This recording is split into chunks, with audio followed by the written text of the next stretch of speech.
We are now live. Sorry that we were a little bit of late, complicated business, but welcome to the show, everyone.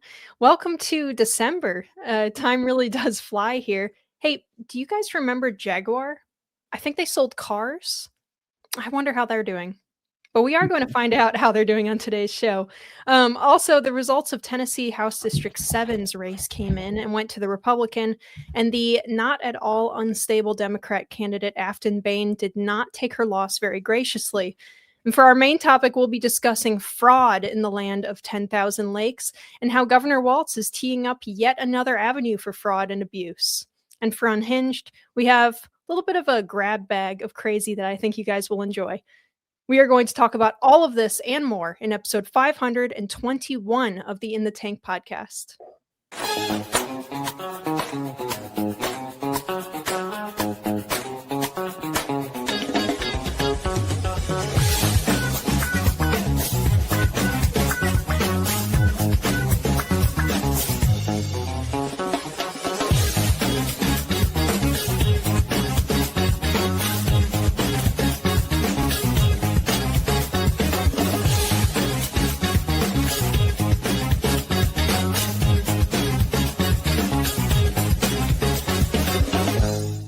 Somalians ripped off that state for billions of dollars, billions, every year, billions of dollars, and they contribute nothing. The welfare is like 88%. They contribute nothing. I don't want them in our country, I'll be honest with you, okay? Somebody would say, oh, that's not politically correct. I don't care. I don't want them in our country. Their country's no good for a reason. Thank you, President Trump. Welcome to the In the Tank podcast. I am Linnea Lucan, your host. We also have, as always, Jim Lakely, Vice President and Director of Communications at the Heartland Institute. Jim, how are you? I'm doing great. Happy belated Thanksgiving to everyone. We were not on last week because Thursday was Thanksgiving.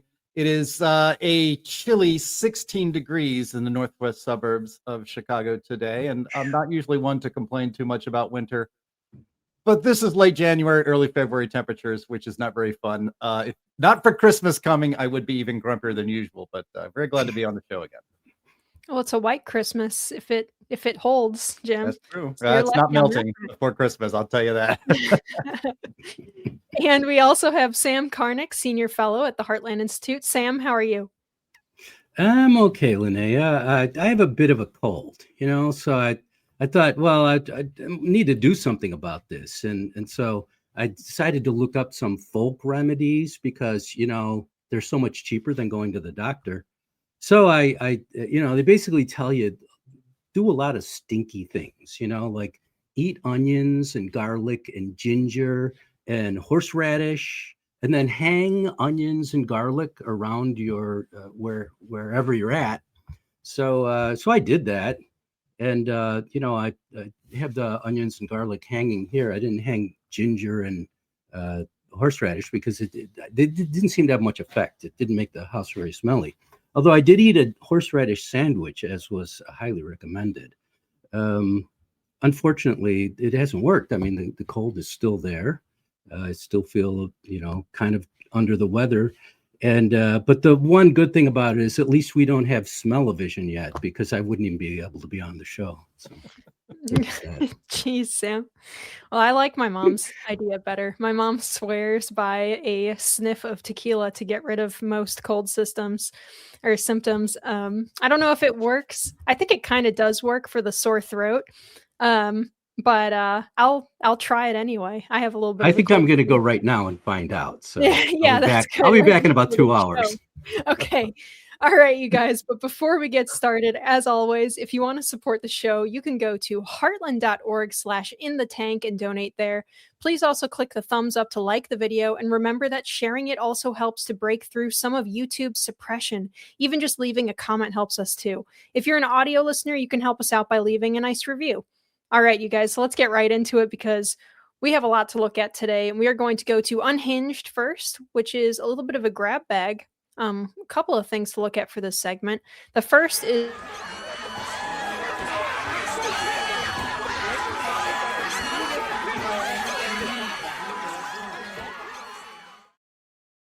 Sorry to cut you off. I made that drop. I'm going to play it.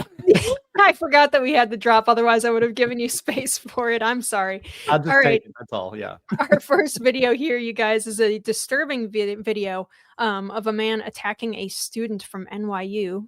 If we have that. Sexual abuse for his history of assaults on women. He was released from state prison in September after serving 2 years on a persistent sexual abuse conviction. Rizzo has 16 prior arrests. Court documents revealed that 2 years ago, he groped a 33-year-old woman's breast on Green Street, also here in the Village, and then asked, "Oh, you want more?" Rizzo also has a prior murder charge from 1997. The victim. Nice. So yeah, we found out that the guy was previously arrested 16 times for violent attacks on women, including once for homicide. And I think every random act of violence that we've seen on the news lately, especially in the last couple of months, have been committed by multi-time violent offenders. So what's going on here? It seems to be getting worse, not better. And also for the sake of the audience, please give us some grace on our our video call ups and stuff today, because Andy is on PTO, unfortunately for us. So we are handling it. Jim's doing it in the background while also trying to answer my questions. So do we want to play? Actually, I have a question for you. Do we want to? Yeah. So we have another video that kind of relates to this. So do you want to comment on this Sure. NYU thing first, or go ahead and play that one? Yeah, please play the next video as well. Okay. She was just walking very casually, and he came up out of nowhere and just clocks her in the face. Exactly 5 months after 2 alleged attacks in the 2700 block of North Clark Street, the man suspected in them now charged. Police say on June 12th, a 40-year-old and 29-year-old woman had been randomly attacked, their assailant at the time getting away. Video shows the alleged suspect, William Livingston, violently elbow one of the unsuspecting victims as she walks by. I feel really bad for her too. We offered her some snacks, some water, try to help calm her down, called the cops. Livingston's 2 new charges are aggravated battery in a public place. It's one of several crimes he was also charged with when he was arrested for allegedly attacking Kathleen Miles of Lake Villa on August 19th. She spoke with WGN while recovering from a broken nose and multiple facial fractures. There was no way to be prepared for this. Video obtained by WGN shows the suspect running up from behind Miles, randomly punching her in the face as she was walking along West Washington Street. She says she was knocked out cold and doesn't remember anything. The suspect allegedly watching as she was on the ground bleeding. State Senator Willie Preston, who happened to be in the area, taking off his shirt to try and stop the bleeding before an ambulance crew arrived to help. All I can think of is it takes so much anger to hit somebody with so much force. Livingston's record shows he's been arrested in Chicago 26 times dating back to 2012, but continues to be released. Most cases a similar story of random attacks on women. Another victim we spoke with in 2022 was one of 4 people police accused Livingston of attacking within a matter of minutes. Felt a hand in my pocket, and I just turned my head like that, and there's a man just directly in front of me, and he just punched me in the face. A similar hope from both victims and concerned citizens that something will So change before these anyone guys else are gets hurt. being arrested multiple times for doing this, and they're getting let back into the public. I mean, at some point they're going to kill somebody, right? Well, yeah. I mean, look, this is a result of, and it's what with the guy who killed Arena in Charlotte on the train. He was arrested. There's so many of these incidents. You kind of mismatch the number of times the perpetrator, the assailant, has been arrested with the actual crime and the victim, almost always on women. I think he was arrested, I think 30 times, maybe he was 29 times. There was another assault that we don't have in this rundown. I believe that person, another high profile assault, that person was arrested, I think 70 times. And look, this is a result of policies put into place by deranged leftist Democrats who run our cities. And the reason they are still in place, frankly, is because the rest of us have maybe not been strong enough in resisting and pushing back at this absolute nonsense. We have allowed this false narrative, and it all started, with this whole thing, defund the police. We're going to be talking about bad loser Behn, who came a lot closer than she should have to winning a House seat in red state Tennessee, and the red counties around Nashville. Almost got elected to Congress, lost by 8 points, but that's way closer than it should have been. She also wanted to defund the police, and she actually defended, hey, all my peeps out there, she said on social media, who want to burn down, hope you have fun burning down a police station. You got to remember where all this started. This all started with a complete myth. And it was the rise of the Black Lives Matter movement. The complete myth of hands up, don't shoot. Michael Brown in Ferguson, Missouri. Hands up, don't shoot never happened. That had nothing to do with why he was shot. He never said that. He never put his hands up. He assaulted a police officer and tried to grab his firearm. That will get your ass shot. No matter where you are, what color you are, or anything. That will get your ass blown away by the police officer, and rightly so. George Floyd died of a drug overdose. The autopsy says so.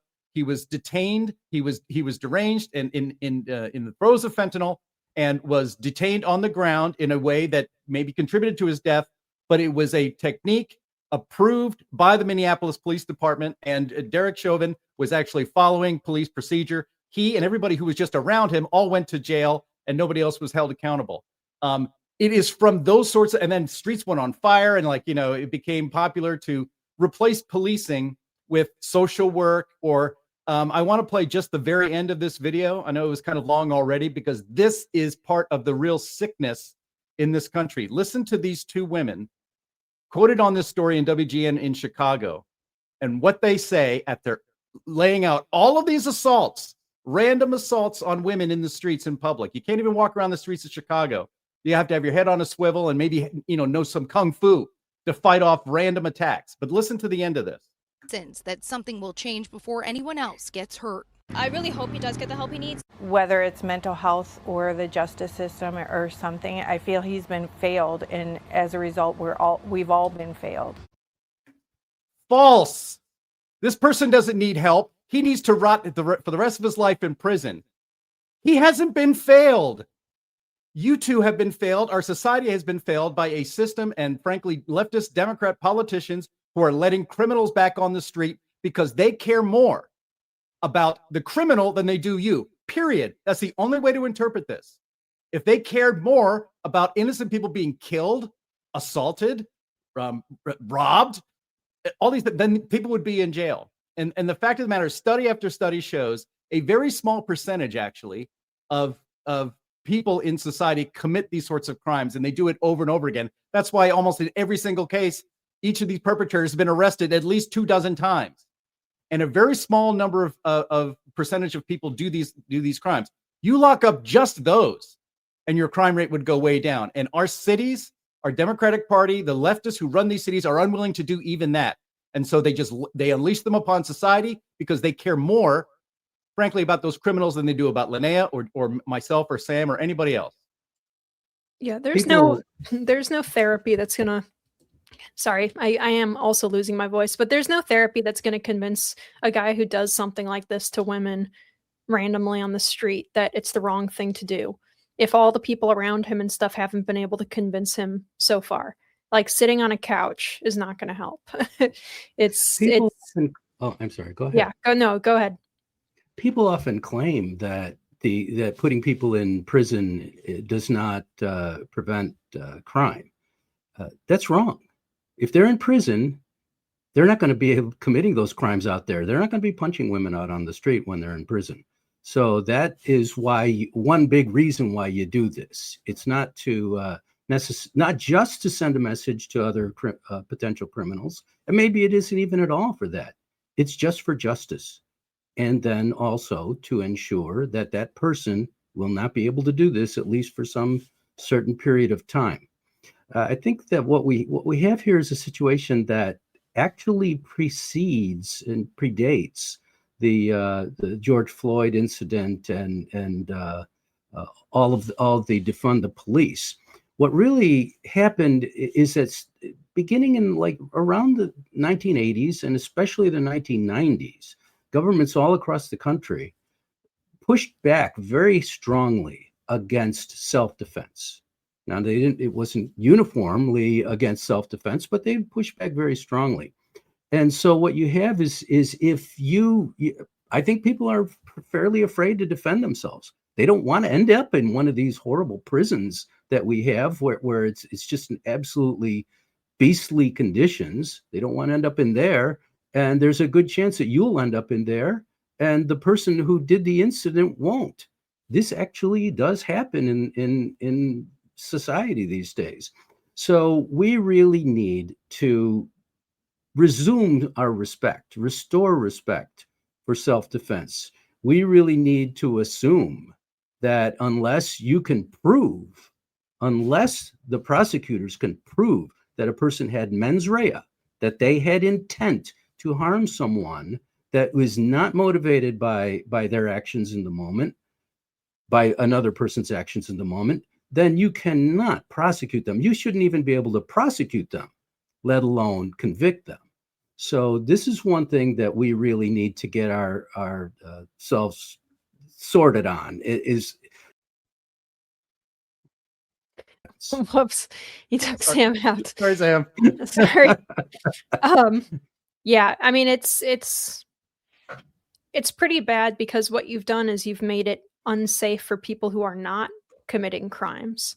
Yes. And refusing to lock someone up for committing a crime is just like punishing everybody else because you get to deal with somebody setting a random stranger on fire in a train, when they shouldn't have had to deal with that in the first place. That person should have never been on the street. Especially if you are, I'm sorry, I keep glancing to the side here, you guys, because we're trying to run this thing. But especially if you are a repeat offender like this. I mean, 70 times, even the 16 times person, you arrest someone the first time for attacking someone on the streets, they should be locked up forever. But like the third time, the fifth time, the seventh time, at what point does this become, something where, I don't know, somebody's got to be held accountable in addition at this point to the actual criminal, because it's worse than negligent to be having these guys running around on the streets like this. It should happen on the first time, because the first time it's probably not the first time they did it. Sam remembers, because we were both in public policy at this time in the 1990s. The three strikes law. You can find videos of Joe Biden, one of the most prominent Democrats of the 1990s, going on and on and on about crime in our cities and 3 strikes you're out. I mean, he's the one who wrote took credit for writing the drug bill that made criminalized crack more than powder cocaine and that whole stupid controversy. But there was a time when Democrats were tough on crime that they supported 3 strikes and you're out laws, that if you commit your third felony, you're going to jail for the rest of your life. You have proven after 3 felonies that you should be removed from society. You cannot live with the rest of us who want to live our lives in safety and peace. 3 felonies and you're done. Those immediately started getting undermined by judges. For instance, they would say, well, this guy, this is his 5th arrest, but we're going to make this felony a misdemeanor so that he doesn't get put in jail for the rest of his life. And so it was beginning to be undermined right away. And now you can't find any politician, any Democrat certainly, who would ever advocate for a 3 strikes and you're outlaw. But if Sam had his way, it'd be 1 strike and you're out. And that's it. But the purpose the purpose of our jails and the criminal justice system is to protect the innocent and to protect the rest of us from people who, if let out, proven time and again, will continue to commit crimes. And often, as we've seen, they get it escalates in its violence and seriousness the more times they are let out of jail. There needs to be consequences for this. But Linnea, I know you've seen a lot of this. You troll on, you scroll on X just like me. I know, but there's been a lot of serious talk, and I think it's time to have that kind of a talk. Of it's something has to be done very carefully, I think. But there should be some consequences when judges completely throw out common sense, the meaning of statutes, and the purpose of the justice system, and continually release violent criminals back on the streets. A lot of again, another great idea from the left and the Democrats, the whole no cash bail system. 20 years ago, Joe Biden wants to throw in jail everybody who has a rolled up joint in the front pocket of his jeans. And now we have Democrats all over the country going no cash bail for violent offenders. And we didn't, but the people of New York just elected such a maniac as mayor of New York City. So,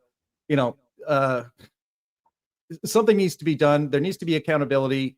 I don't understand why Republicans could be so unpopular right now when all they really need to do is run on crime. It's worked in the past, and it needs to be done. We need public policy that keeps these monsters locked up.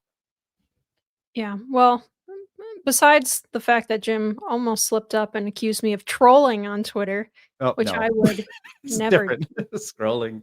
I would never troll. No, you don't do that. But no, you're absolutely right. I think it does. We do need to find some kind of a solution to this. Maybe the Heartland Institute, we can put our think tank heads together and come up with a way to hold some of these judges responsible without trampling on our system or anything too badly. Well, speaking of crime, I mean, I maybe find it put in the show notes, but we did do a study in the wake of Black Lives Matter, during the whole Black Lives Matter craze, that about police shootings and race.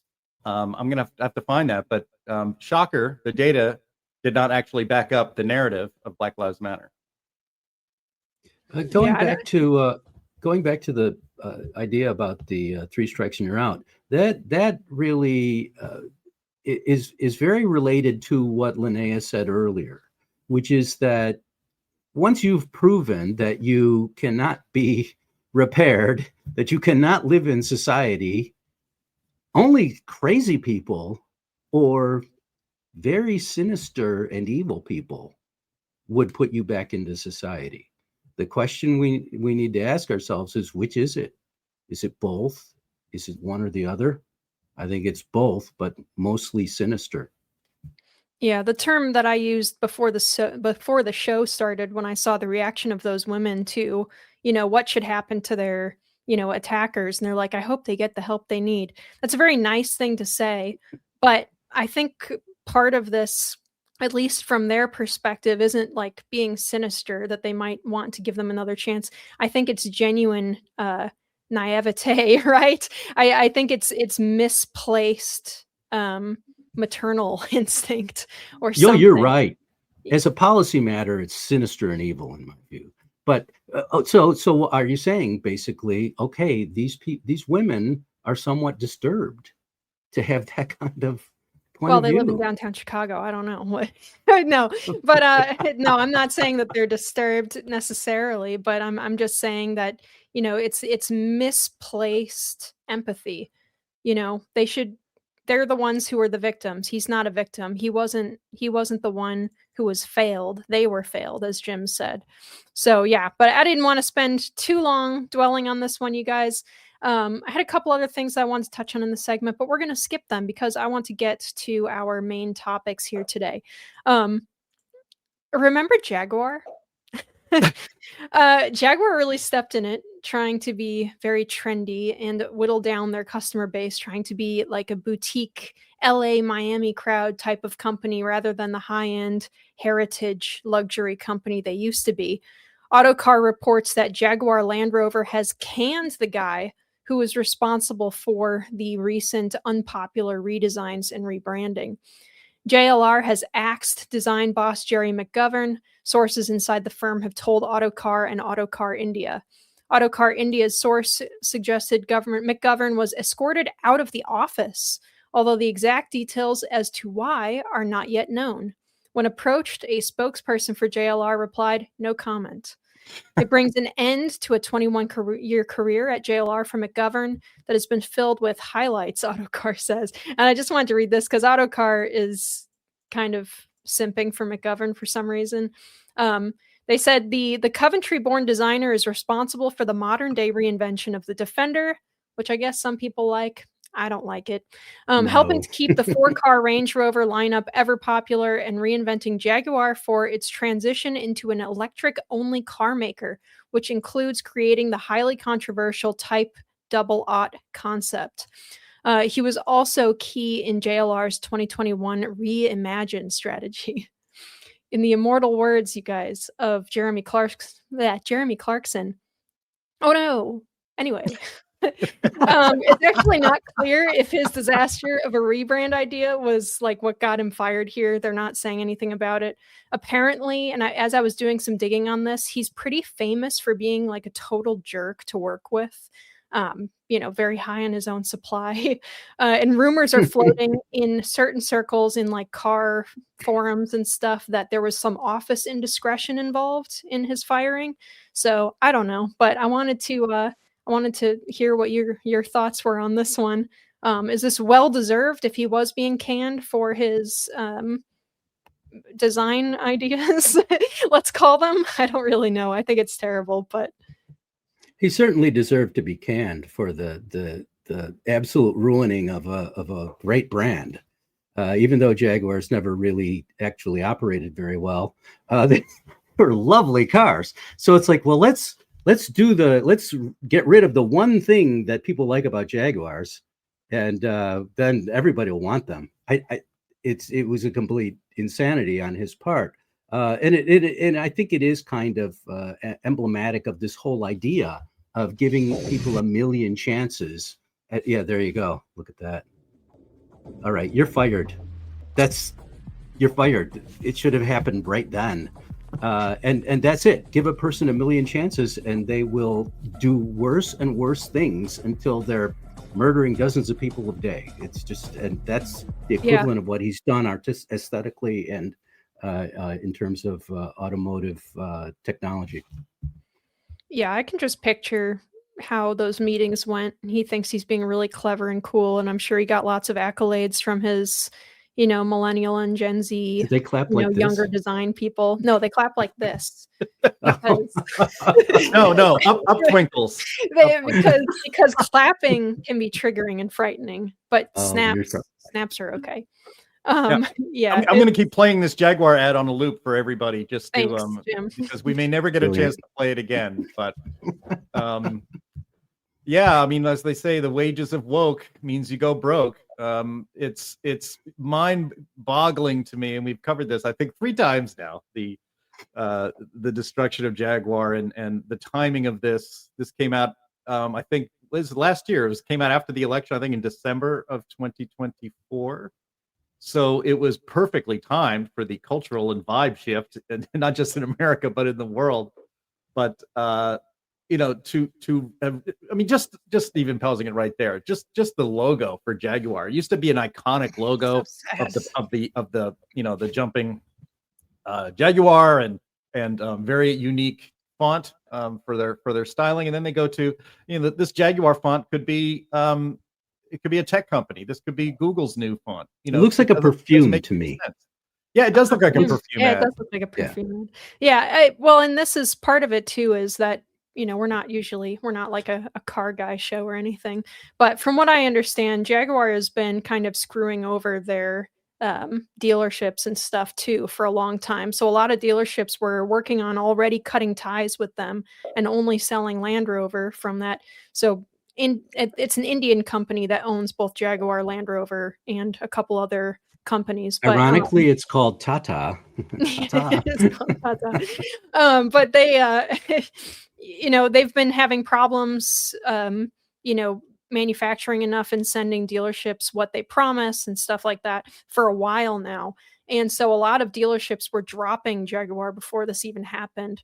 And then so Jaguar at the beginning of the year in 2024 basically said, we're just not going to make cars at all for a year. And we're going to see what happens. They sold 49 cars the first quarter of that year in Europe, which is crazy. And they just stopped making them. And they said, we're going to put everything behind this all electric rebranding. And it really didn't go over very well. And all electric was foolish to begin with anyway, not just because of the kinds of arguments that we make, right?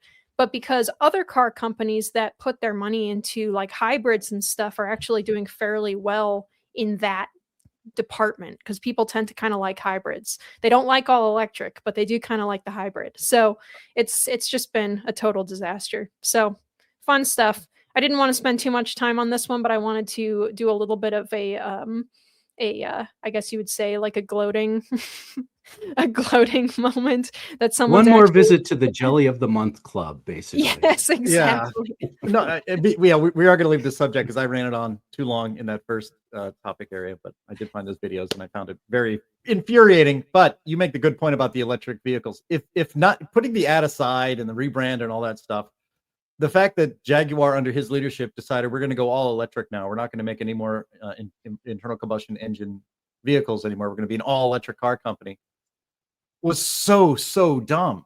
And I think it's a special kind of dumb, an indoctrinated kind of dumb, that you have convinced yourself, despite all evidence in the marketplace and all of your experience in the automotive industry, that a couple of government mandates by a temporary president is going to result in a permanent transition into electric powered vehicles. And you're going to do that with your luxury brand, which is not a vehicle anybody really needs. So instead of even just making two kinds of cars for people who can still afford, when gas is $40 a gallon, you can still afford it if you own a Jaguar because you're already rich. Instead, we're going to go all electric. And it was that, for that alone, he deserved to be canned. And good luck to Jaguar. You once great brand, now in the dark. All electric as the really bad business decision. They were listening to State Street and all of those guys, and they were saying, oh, this is going to be the future. The World Economic Forum said that everything's going to be electric in like 5 years, so we're going to put all of our money behind that. They were totally wrong. Not only that, but they made it ugly to boot. And that is the most offensive part, in my opinion. All right. So, your classic Jaguar might be worth a lot more nowadays because of how terrible the company has been doing lately. But it's pretty hard to stack Jags as a long-term investment. It'd probably be a lot easier to diversify with precious metals. And so we have a sponsor for you. All right, here we go. All right, a lot of people in the conservative, libertarian, and even just what I love, the prepper space, will hit you with ads for buying precious metals. They're not wrong that they're a good investment, but you want to be careful about who you buy your metals from. At In the Tank, we trust Advisor Metals over all of the other guys, and that's because we know that the person running the place is the best of the best. A great friend of Liberty, Ira Bershatsky owns and is the managing member of Advisor Metals. He has decades of experience in precious metals and is the only person in the physical precious metals industry who has the Commodities Futures Trading Commission federal registration. What does that mean for you? Well, it means everything that Ira or a member of his team says to you has to be factual. So there's no sketchy sales pitch or bait and switch. Ira is held to the highest ethical standards, and there is full transparency, which is way too lacking in other places nowadays. If you want to diversify your investment portfolio and your savings, if you're planning for retirement and are concerned about economic uncertainty, if you want a tangible asset that is better than a Jaguar, that is easy to buy and sell, you can secure your assets with a wide range of physical precious metals by getting in touch with our friend Ira at Advisor Metals. He is going to make it very easy for you. Please visit climaterealismshow.com/metals, and you can leave your information for Ira and get started with investing in precious metals and expand your current portfolio. Again, climaterealismshow.com/metals. And when you talk to Ira, don't forget to tell him that we sent you. That helps us, as you're helping your financial future by diversifying with precious metals from Advisor Metals. Okay. Thank you very much. Please do go there, you guys, because Ira really is really great and very nice to us for sponsoring us. Okay, so our next topic here, you guys, bad loser Behn. For those not familiar with Aftyn Behn, she's gained some notoriety for being a lot of bit dramatic and pretty classless, to say the least. She complains about the prayer groups in the legislature. She supports burning down police stations, which is kind of a big one.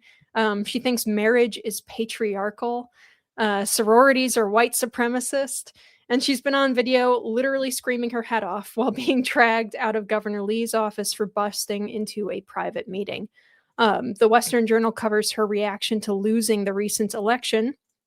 They write, "The whole point of winning, among other things, is that you get to dictate terms. The loser generally has the terms dictated to them. Nobody seems to have bothered to tell Democratic Tennessee Representative Aftyn Behn that. On Tuesday, Behn showed that she doesn't understand the simple rules of power dynamics by telling her supporters, after she lost, that she used her concession call with victorious GOP candidate Matt Van Epps to lecture him about Obamacare. She said, 'I called the congressman-elect and I had one question for him. What will define what happens next? Do not let the Affordable Care Act subsidies expire. Do not raise healthcare costs for working families in Tennessee.'" And I want to be clear on two reasons why this is not appropriate. Aside from the obvious optics of being the loser and lecturing the winner about his priorities, first, this wasn't a new topic for Behn, who tried to reconcile her radical beliefs with the buzzword of affordability by doubling down on the necessity of funding Obamacare subsidies for the foreseeable future without any off-ramp from the disastrous care program.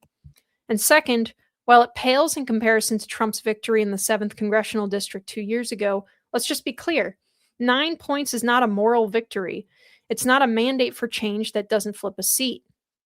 And I wanted to bring this little section here up, you guys, because it was kind of the cherry on top of the hysteria following elections this year. Lots of doom and gloom peddling. Everyone just wants to find, like, nobody even notices that it's not all doom clouds and darkness. Instead of looking for a silver lining, they're saying that there is no silver lining. This is a disaster. But it's really not. But look, here, Tennessee really dodged a bullet, didn't they, Sam? They sure did. It's interesting, though, because I think it's emblematic of this whole system we seem to have developed where maybe it's not a system. Systems actually have some purpose and plan to them. But this whole sort of miasma that we've developed where people just aren't held responsible for their actions.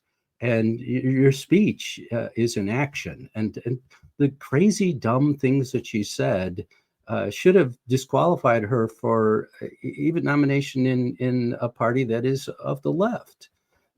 She's just a crazy crank. And she, I would say that she doesn't make Marjorie Taylor Greene look good. That would be very difficult to do. But she provides a lot of competition over there. What is it with our female representatives? I just don't understand. She said something. I saw one of her clips on Twitter. She was standing in front of the House of Representatives, and she said something along the lines of, like, I was talking to my therapist and I told him about a dream that I had where I stood in front of a room of women and told them, I don't want to be a mother. I want power. And I'm like, okay. Wow. Like, all right, you shouldn't say that kind of thing out loud to people, but okay. Well, I'm glad she says it out loud to people. And frankly, what's disturbing? So, like, I think Trump won that district by 20 points in the 2024 election. And what was the number there? Was it ended up being 9-point victory for the 9. Yeah, right. So 9 points. So hey, cut in more than half, and that is a little troubling. Again, it's an off-year election. Don't want to read too much into it. But this is something I think Matt Walsh said the other day. That phrase, when somebody tells you who they are, believe them. the Democratic voters are telling us who they are, and I think it's time we come to grips with it and believe them, that they support absolute lunatics like Aftyn Behn. She said she had on the public record so many crazy statements that would have been absolutely disqualifying instantly for anybody, any party, as few as 5 years ago. When you're running for Congress and you are on the record and then you defend it constantly, that you hate the city of Nashville, you hate the people in your own district, and you come within 9 points of winning in a 20 plus point red district, that tells me, and I think it was the point Matt Walsh was making, is that the Democratic Party voter right now is as unhinged as Aftyn Behn and as Zohran Mamdani. And those are the people that are going to come out and vote in the midterm elections. And they are going to, on purpose and with glee, vote for absolute complete lunatics to be taking over our government and setting public policy. So that's what keeps me up at night. Sometimes, not anything else. Well, and it's funny to me too, and the Sam posted something in the private chat, a good link to an article about Trump's position on his current position on healthcare stuff, but her calling up her opponent who beat her to and so his mission is the one that won the voters. So she does not get to be dictating terms and does not get to be saying, well, you should actually uphold my mission because for some reason I didn't get the votes to win. So for some reason that means you should do what I want you to do anyway. I don't know. It's the weirdest reasoning. You can put that in. We should have used that for unhinged. That really is an unhinged way to think about an election result. It is kind of unhinged. We could have done that and just combined the whole thing. But it's interesting too, because Trump's been trying really hard to figure out, or at least he is in flux trying to figure out how to approach the healthcare issue, because it has become such a quagmire. You don't want to just yank people's care away from them after they've gotten used to it or whatever, but you do have to get rid of this dang Obamacare. And Trump seems to be saying on Truth Social, he posted, the only healthcare I'll support or approve is sending the money directly back to the people, with nothing going to the big, fat, rich insurance companies who have made trillions of dollars and ripped off America long enough. The people will be allowed to negotiate and buy their own much better insurance. Power to the people. Congress, do not waste your time and energy on anything else. This is the only way to have great healthcare in America. Get it done now. So Sam, you sent this to us as just like a little microcosm here of the negotiations, I guess, that are going on. And I don't know if this is Trump expressing his full and total belief in what should happen, or if he's doing that thing where he says something a little bit to the right, or not to the right as in left-right politics, but like a little bit far afield of what he actually is going for, in hopes that the negotiation brings him to where he wants to be. But what do you think?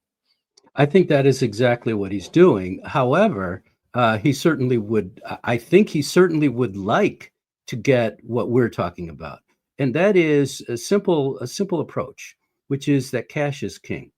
That cash holds people, accountability is real, and responsibility is really the theme here today, because cash holds people accountable. If you know what you're spending, you can do a lot better job of making good choices about it.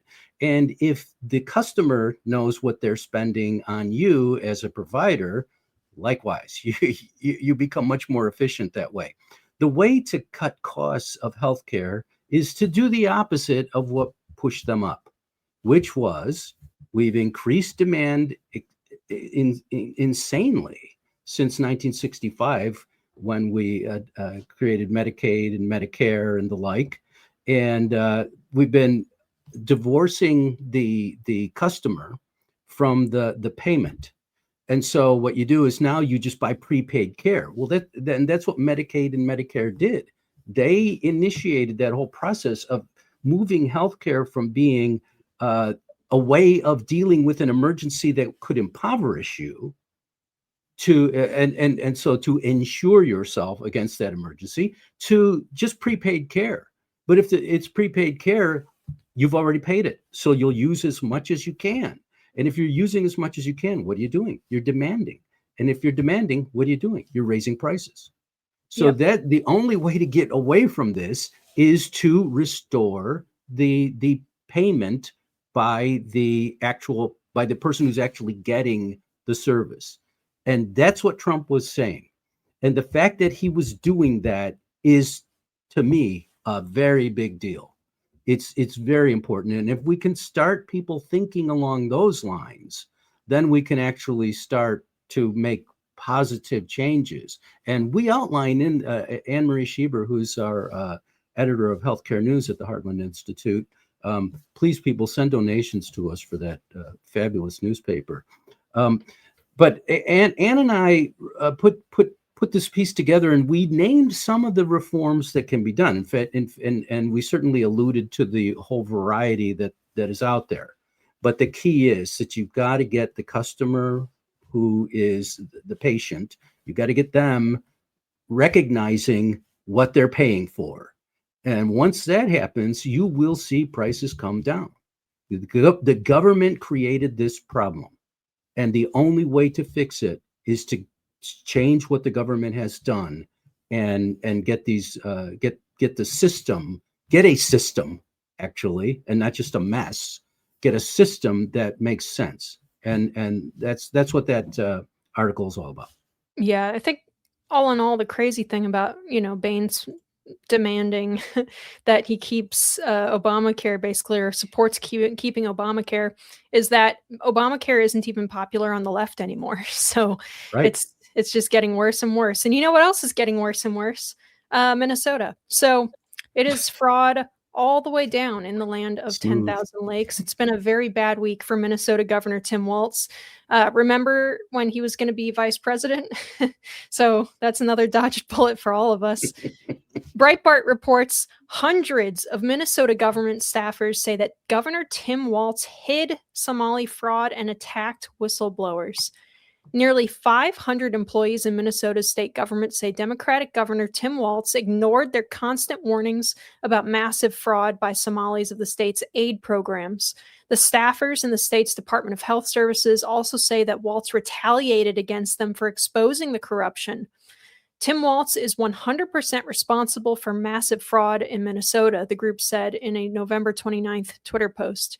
We let Tim Walz know of fraud early on, hoping for a partnership in stopping fraud, but no, we got the opposite response.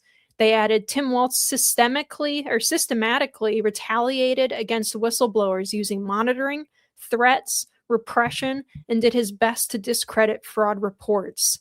They also allege that Walz disempowered the office of the legislative auditor to allow the fraud to continue freely.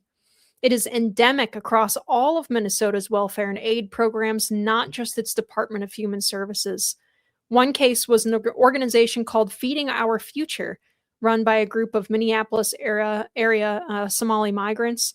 Prosecutors say that the organizers bilked $250 million from the state in child food assistance funding. In another case, tens of millions were stolen from Minnesota's autism treatment program, more than $550 million stolen from the state's coronavirus pandemic relief program. And there's another Feeding Our Future fraud case where more than $250 million in pandemic-era state aid for hungry children was stolen by members of the Somali community. Well, it's hard to say, or hard to know what to say to all that, because it's mind-blowing. The governor is supposed to care about all of his constituents, not preferentially. And, the craziest part about this, Sam, is that these migrants were given a fair, a safe home, then at least safer than the one that they left, by some of the nicest people on earth who are Minnesotans. So what's going on here? And why would Tim Walz be covering for it? Well, what's going on here is they're getting punched in the head and saying, I hope something good happens to the person who punched me in the head. And that's what they keep doing. And until you recognize that, I think we need to go back to the 18th century here for just a moment, okay, and go to Jean-Jacques Rousseau, the French philosopher. I'm sure Linnea is. Are you grooving on this or grokking or something, Linnea?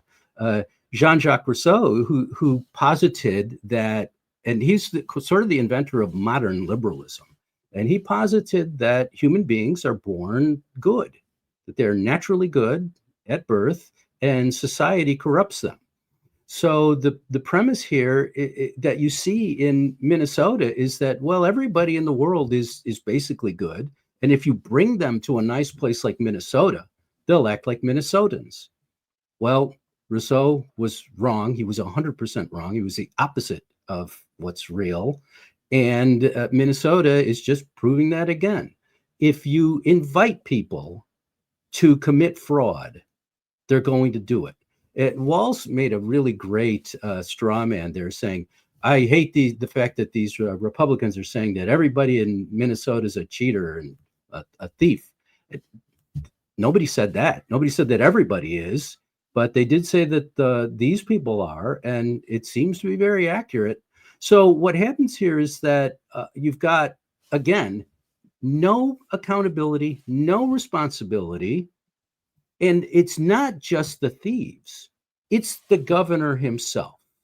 At some point, you're going to get French Revolution type action going on if you don't restore some sense of justice.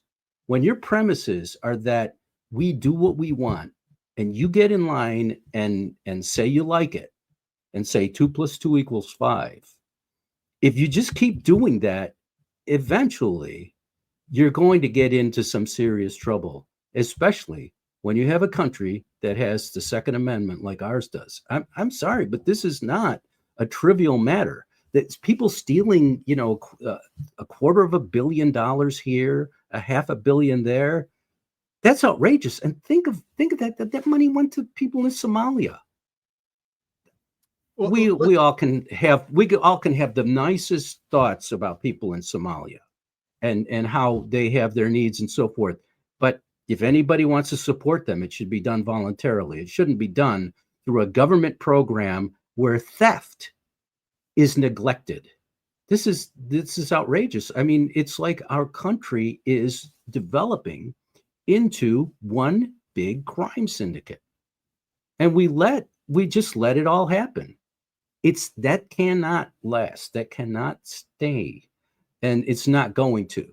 So there's two ways it's going to change. Either it's going to get bad enough that there's absolute, let's say, counteraction of a similar sort, or people like Tim Walz are going to get kicked out by the people who put them in the first place, and slightly more reasonable people will be substituted for them.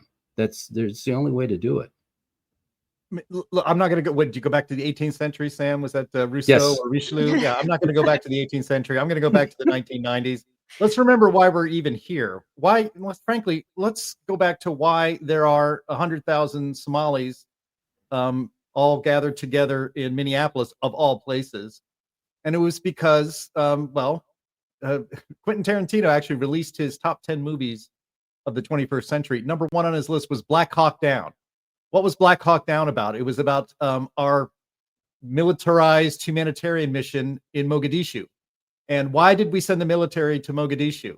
Because the food that we were sending there, it reminds me of that classic Saturday Night Live skit too, with Phil Hartman as Bill Clinton in the McDonald's. Half of the people now, 10 people remember that one. It's one of the classics. Anyway, the reason we were in Somalia in Mogadishu to begin with is because we were sending food aid over there, and it was being stolen by warlords, because that is the way society works in Somalia. And so Aaron McIntyre, who is a channel I know that Linnea and I enjoy here on YouTube from The Blaze, he's used this term a lot, and I love it. He says, America does not have magic soil.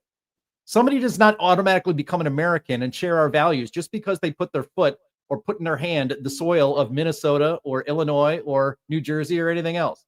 That a country is a country because of the values that it fosters and basically creates for the society as a whole. And when you bring in people that do not share those values, they do not magically become non-fraudsters when they come from a fraudster country. They don't magically not become that just because they're standing in Minnesota and not Mogadishu. We've said it a lot on this podcast.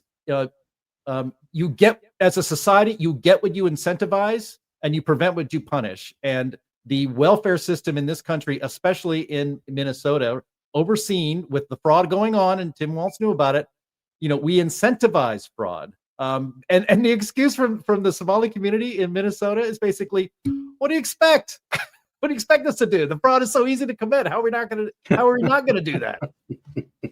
Yeah, there's been some pretty disgusting things on other crimes that have been given the same kind of shrug of the shoulders and like, well, it's their culture, so they haven't assimilated, blah, blah, blah. It's just not, it's gross. But it's what's amazing to me is that basically none of these people, from what I understand, were vetted coming in. So to think that, you're going to let in 100,000 people from a country that was torn apart in war and crime and some of the most like horrifying human rights and like just abuses and stuff that you could possibly imagine, and just say, we're going to let a whole bunch of them over here, and imagine that some of a lot of the bad ones wouldn't want to come over here too and sneak in and be part of the very generous setup that Minnesota welcomed them to. It's crazy. And we don't have to.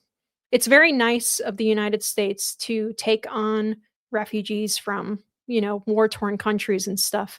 It's an extremely nice thing to do, like generous thing to do. We don't have to be doing that. And if we keep getting bitten for it, then we shouldn't just keep doing it. We absolutely should not. I wanted to bring up that Tim Walz is very excited about a new new family medical leave program that he says will give benefits to undocumented workers, which is fun. And he used the word, he is excited about it. Minnesota Governor Tim Walz announced the state's family and medical leave program, alerting Minnesotans to the enrollment period for anyone who had a child in 2025, including illegal immigrants. During a press conference, Tim Walz praised the program, saying that he was excited about it. It allows people to take time off for illness or for new baby bonding time, with a maximum of 20 weeks per year total. The program is funded by an increase in payroll taxes to be paid by employees and employers, and was passed into law in 2023. The Minnesota Chamber of Commerce states that almost all employers in Minnesota are required to participate.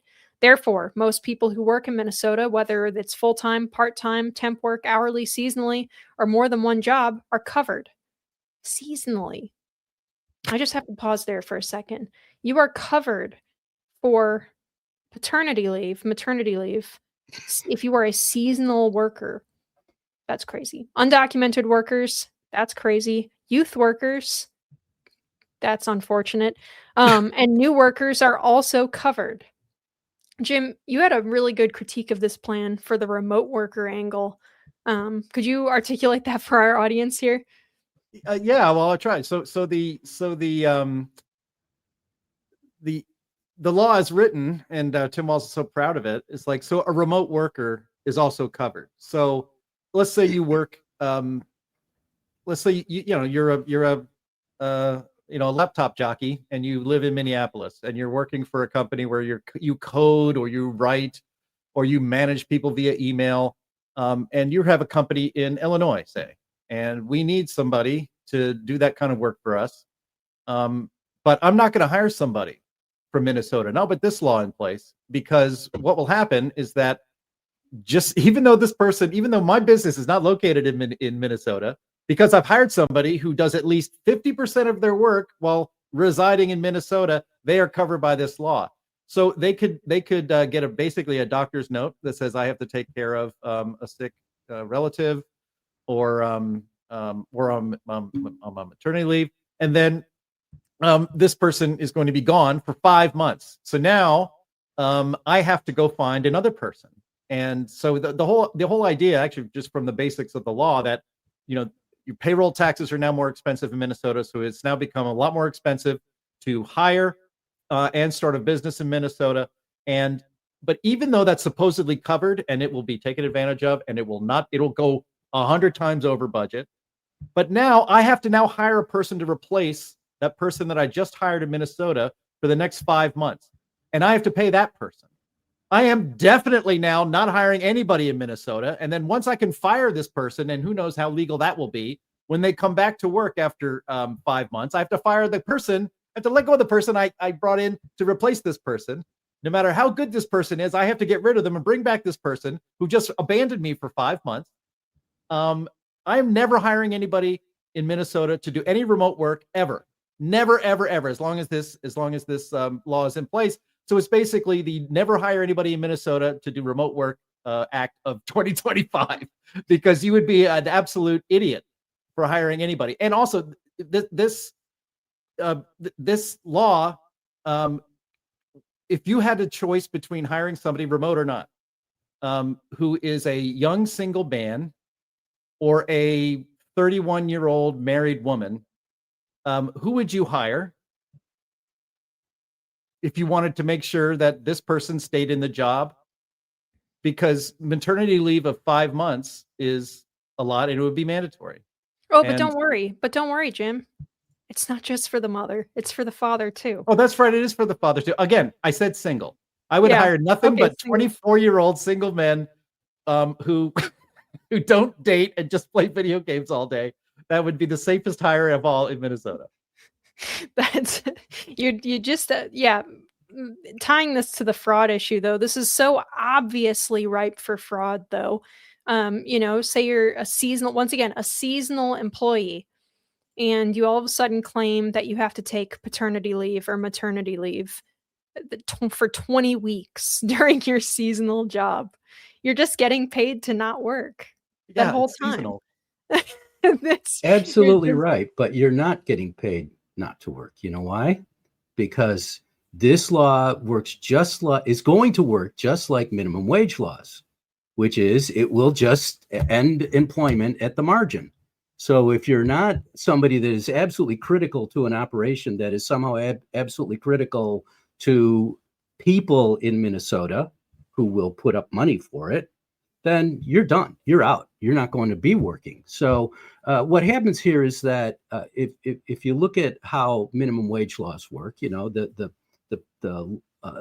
kids in high school, for example, they can't get jobs anymore. And people complain about, well, people in college, they should be working. They should support themselves and pay their tuition by working. You can't get jobs. You can't get jobs unless you're some sort of really critical, important worker who brings a whole lot to the table. So what this does is it makes it extremely expensive and extremely risky to hire people. Well, guess what? If you cannot hire people, you can't have an operation. You can't have a business. You need human beings to do that. We can talk about AI all you want. You need human beings. So what's going to happen is that the economy of Minnesota is going to shrink and shrink and shrink, and people are going to leave and leave and leave, and Iowa and Wyoming and North Dakota will become more populous, and Minnesota will just turn into, guess what? Mogadishu. Wyoming is full. No. Nobody's allowed to move to Wyoming. Sorry, Linnea. Well, yeah, I'll tell you. So, we got a little bit into the fraud that's happening in Minneapolis in the Somali community. And it's when the New York Times is finally forced to write the story and about the Somali community fraud, broad fraud. And we're talking $1 billion at least. That's the tip of the iceberg. And their scams were not even that creative. They were basically, when the law says that you can set up a nonprofit or a corporation and collect money from the government to service autistic children or distribute food, and the state is completely uninterested in making sure that you're an actual organization that actually exists and actually does things and not just a complete scam, it's going to continue to grow. And that's exactly what happened with the Somali scams in Minneapolis. So I'm going to suggest a great way. to scam this system. And I know I'm not going to be giving the scammers in Minnesota any ideas, because they've already thought about this and 5 things better than it.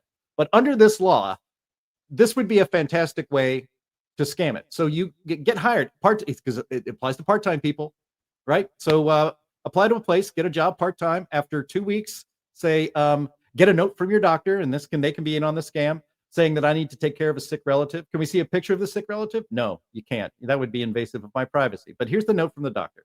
And so now I get 5 months of paid leave. Thank you very much. After you get that, you walk over down the street and get another job. And then you you do the same thing every 2 weeks. You could be being paid for unlimited numbers of jobs that you don't actually have to go for. And if you time it right, you never have to go to work, and you make more money than if you had actually one job. I guarantee you that is how this is going to be scammed, and there's going to be nobody to be able to stop it. No. What's that? I said, slow down, Jim. I'm taking notes. Okay. I'll put it on. But that's why no one will get hired, and business will just evaporate. Yeah. Well, I mean, why work when scamming the system is this easy? And again, this is not to say that people don't need and deserve and require time off to take care of a sick spouse or mother, or obviously every business has maternity leave of different sizes and different arrangements. But it's the idea that it's a one size fit all, and it's mandatory for every business to do it exactly this way. And it doesn't matter. We're going to charge you. We're going to tax you, but we will handle all the money. Don't you worry, because we're the state, and we know what we're doing. People should be able to enter into voluntary arrangements with their employers in this way. There's an incentive for employers to offer good benefits in order to attract and keep the best workers. That's an expensive endeavor for businesses, but it's worth it if they get the right talent. When you take all of that incentive away and actually incentivize fraud, you're going to get fraud on a massive scale, and it's guaranteed to happen in this case. I still kind of can't get over, though, how, the report from employees at the state are saying that they tried to blow the whistle on this. They were saying, hey, all this paperwork is wrong. These people haven't actually proved that these businesses exist. Should we be checking on this? And Tim Walz in his office is threatening people with firing them, threatening them who knows what other ways. They didn't give too many specifics in their report, in their whistleblowing reports, to the point where 500 state employees have come forward to say that they've witnessed this. I think that's probably grounds for some kind of a real investigation, right? And to get Tim Walz taken out of office, I would think. Impeachment at a minimum, and criminal investigation at the very least. If we didn't live in crazy town, which... Right. It's torches and pitchforks time over there. Absolutely. Yep. Doug Troyer, one of our viewers, our frequent viewers here, says already has. Fraud is going to happen, but when you don't suppress it, it grows, like Sam says. And then Chris Nisbet suggests that Jim can set himself up as a benefit consultant. that would be a pretty good gig there. Well, I like my gig right now. This is good. Although, I should do that in Minnesota and then just take my 5 months. You know what? Forget it. I'll work. Don't give it away. Who knows who's watching this very important show. And unfortunately, you guys, I think that's all we've got for you today. So we only went 13 minutes over this time instead of almost 40 minutes over. So you're welcome. But also, thank you guys, everyone, for your attention to all of these matters. Remember that we are live every single week on Thursdays at noon Central on Rumble, Twitter, YouTube, Facebook, Twitter or X, whatever you want to call it. I still keep accidentally calling it Twitter years later. Jim, what do you have for the audience today? Be sure to come back to this very bat channel at the very same bat time for the Climate Realism Show tomorrow, every Friday at 1 p.m. Eastern Time. We're going to have a fantastic show. I'll be hosting, and Linnea will be speaking. Sam? Yes, please check out my article at spectator.org, and also go to the Heartland Institute website for all kinds of fantastic information, and my Substack, stkarnick.substack.com. Awesome. For audio listeners, please rate us well on whatever service you're using and leave a review too, even if it's just a "I like this show, good job, guys" kind of comment. It doesn't have to be long. It helps us out a lot. Thank you so much to two of our usual panelists here. I'm sorry that Chris wasn't here this week, you guys. And also to our wonderful viewers. We will see you all again next week.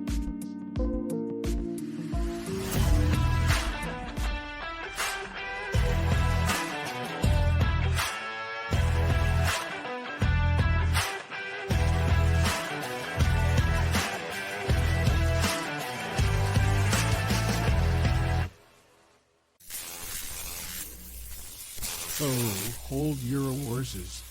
I think it's time for a gym rat. Someone get me some milk and cookies. Oh, hold your horses.